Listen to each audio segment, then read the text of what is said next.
امریکہ کی ایک ریاست ہے واشنگٹن، بہت کونے پہ ہے. ایک ہے واشنگٹن ڈی سی، وہ تو ورجینیا کے ساتھ ہے جہاں وائٹ ہاؤس ہے.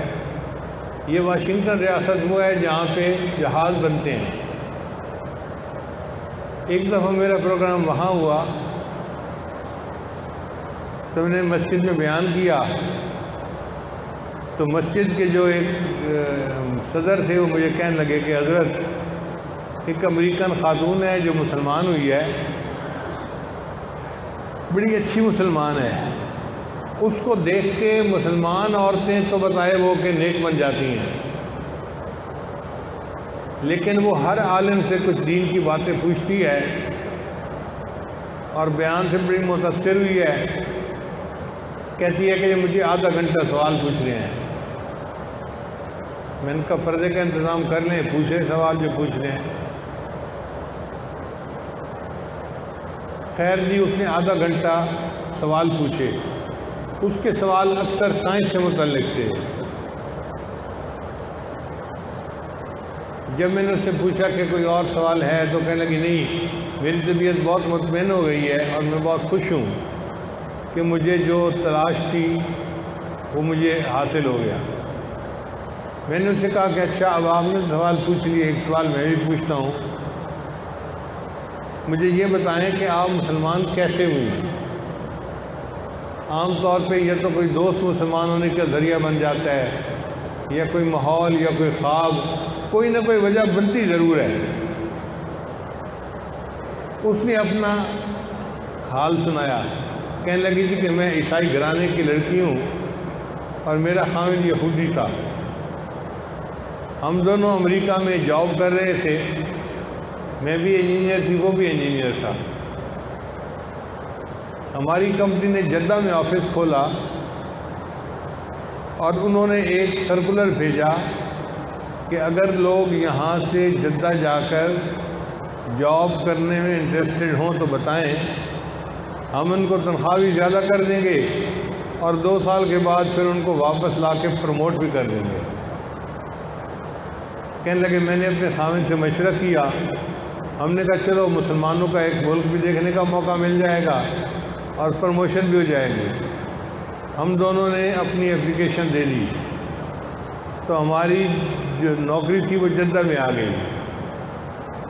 کہنے لگی ہم جدہ میں ایک بڑی کوٹھی میں رہتے تھے اور ٹھاٹھ کی زندگی گزارتے تھے، مگر جدہ میں تو وہ شراب کی محفلیں نہیں ہو سکتی جو امریکہ میں تھیں، ان کو ہم مس کرتے تھے.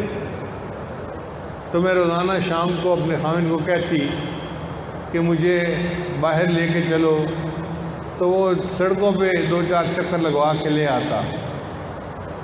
ایک دن میں نے اپنے خاوند کو کہا کہ میں نے کچھ لوگوں کو دیکھا ہے کہ جو سفید کپڑے لپیٹے ہوئے ہوتے ہیں، یہ کون لوگ ہیں؟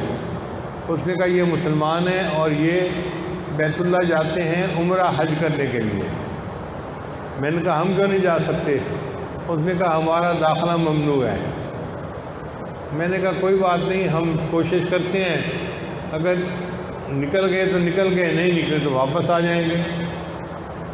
کہنے لگے میں نے اپنے خاوند کے لیے وہ چادریں لے لیں اور اپنے لیے جو عربی عورتوں کا ایک جبہ سا ہوتا ہے وہ اور نقاب بھی لے لیا. اب اگلے دن عشاء کا کھانا کھا کے ہم جدہ کی سڑک پہ چل پڑے. وہ قدرتاً وقت ایسا تھا کہ ایک شفٹ بدل رہی تھی اور نئی شفٹ آ رہی تھی پولیس کی. جب یہ ٹائم ہوتا ہے تو پھر چیکنگ والے لوگ تھوڑے ہوتے ہیں. اب لائنیں 8-9 تھیں اور چیک کرنے والا ایک تھا، وہ دور سے دیکھ کے وہ اشارہ کر رہا تھا جاؤ جاؤ.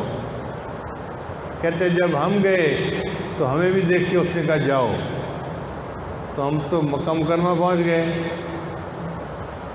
اب جو لوگ جہاں جا رہے تھے ہمیں کچھ پتہ نہیں تھا، ہم ان کے ساتھ ہی چلے گئے حتیٰ کہ ہم مطاف میں پہنچ گئے. کہنے لگے جب ہم مطاف میں پہنچے تو ہم نے دیکھا کہ بیت اللہ ہے اور اس کے گرد لوگ طواف کر رہے ہیں. تو ہماری تو آنکھیں پھٹی کی پھٹی رہ گئی. ہم نے کبھی زندگی میں ایسا منظر نہیں دیکھا تھا. کہنے لگے تھوڑی دیر بیت اللہ کو دیکھتے رہے، میں نے خاوند کی طرف دیکھا تو اس کی آنکھوں میں بھی آنسو تھے اور میری آنکھوں میں بھی آنسو تھے۔ تو میں نے خاوند سے کہا کہ یہ کیا ہے؟ اس نے مجھے کہا کہ میں تو اسے غلط سمجھتا تھا، لیکن یہاں پہنچ کے میرا دل کہتا ہے کہ یہ ریئلٹی ہے، یہ سچ ہے۔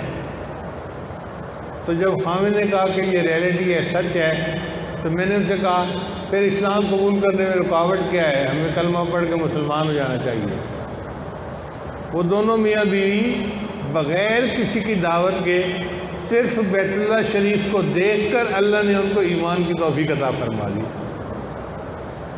تو جو ایسی انوار کی جگہ ہو کہ کافر بھی اس کو دیکھے تو کلمہ پڑھ لے، مومن اگر دیکھے تو اس کے دل کی کیا کیفیت ہوگی؟